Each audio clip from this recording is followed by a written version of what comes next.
What do you think about Demko though? I think he's supposed to be back probably in about a week-ish from the time we're recording this episode.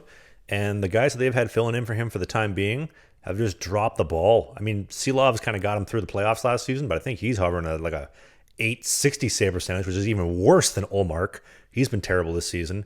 And then Kevin Lankinen came in from, I believe, Nashville. It might have been Chicago. He's hovering just under a 900 save percentage. He's really struggled.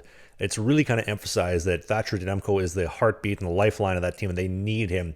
He is dynamic, explosive, so flexible, big guy. He's like 6'6", monster, moves great. One of my favorite goalies to watch personally, and they are probably very much looking forward to getting that guy back because he's been out for that really rare weird knee injury. And dude, let me tell you, as a big guy, once you get hurt in the knees, nothing's ever the same again. Well, look, you look at the Vancouver Canucks lineup. They're deep. They got a good hockey team, and they're only a few games over 500 right now, kind of floating in the middle of the Western Conference. And to be fair, though, half the team is injured. Like Besser's out. They have so many guys out right now.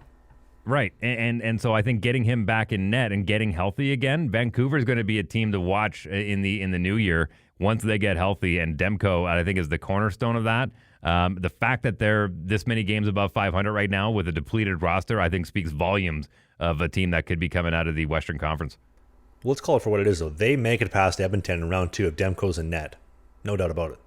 Mm-hmm. No, right? I agree with you. I think they're one of the stronger teams out there. Like they polished off Nashville in 6 without him.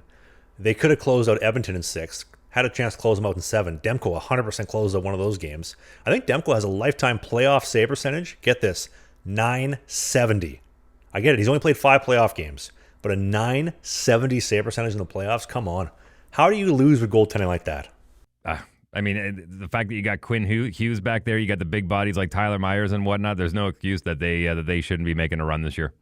Well, and there's another guy, too, that, just off the record, or I guess off the ice as well, I've heard that dude cannot stand the media. And if he's looking for kind of like our sponsor, the Daily Wire, or something that's just like straight up and honest, like that's the guy that I would love to get in the show and just have a straight up, honest conversation, kind of see where it leads. Doesn't even have to be about goaltending, but he'd be a cool guy to get us to interview, or shit, even go golfing with. And we've been told pretty clearly that during the season there's zero chance of getting any guys that are playing in the show. American leaguers are a bit of a question mark, and then down from there it's all based on the player. But during the season, player access is next to zero. And so if it means getting guys out for a round of golf in the offseason, I'm totally down for that. I think that's a great neutral ground, and more than happy to go out and swing the wrenches with any guy that wants to come out and just have a little bit of fun. Like you said, open, honest conversation. It's not hard hitting. It's not, Dateline NBC or anything. We're going to make sure we go out there, have some fun, have a few laughs, and learn a little bit more. And I think in this day and age, I think when it comes to hockey players, they're going to maximize their dollars when they endear themselves to the fans, and the fans get to know them a little bit better.